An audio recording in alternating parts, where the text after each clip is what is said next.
And so cutting off water, food, fuel affects all Gazans, not just Hamas. Let me be clear now. We have an ISIS state next to us, okay? And, you know, this ISIS state, we are experienced in terror. Yes, we were surprised, but we will win. But the West is next. You know, if you think that it's not going to hit London, you're mistaken. It will. Radical Islam terror will hit everywhere. We saw ISIS kill a couple of fans in Brussels just a few days ago. You're next. So we're fighting a war that ultimately needs to and will defend the rest of the world from radical Islam. I understand that. Now, I understand that. We're focused, and here's what we're doing on the humanitarian side. We have told all the Gazans from northern Gaza to move to the south before we take action there, because our goal is for Gazan civilians not to die. We deliberately go out of our way to prevent that from happening as far as we can. The problem is that Hamas, ISIS, is using them as human shields. Right. Our big lesson is that we're going to defend ourselves. Sure, I understand that, and I hear your words very, very clearly.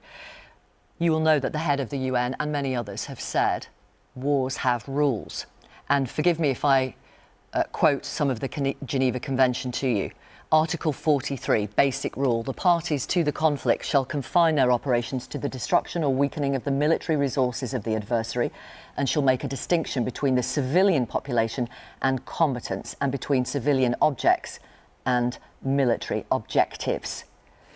So That's exactly what we're doing. That's exactly why we are allowing the civilians to evacuate before pounding them. We're doing the opposite. It's not exactly what you're doing. No, wait, you asked the question.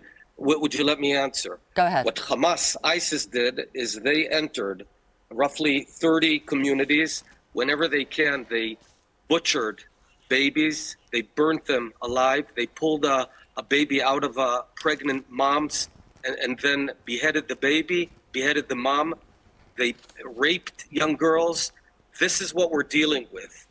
And with all due respect, I think that Geneva Conventions, first and foremost, tell a country, you need to defend yourself. And we will defend ourselves. We're going out of our way. I know that last week a hospital was fired by Islamic Jihad that fired a rocket on it, and BBC said that it was Israel, but it wasn't Israel.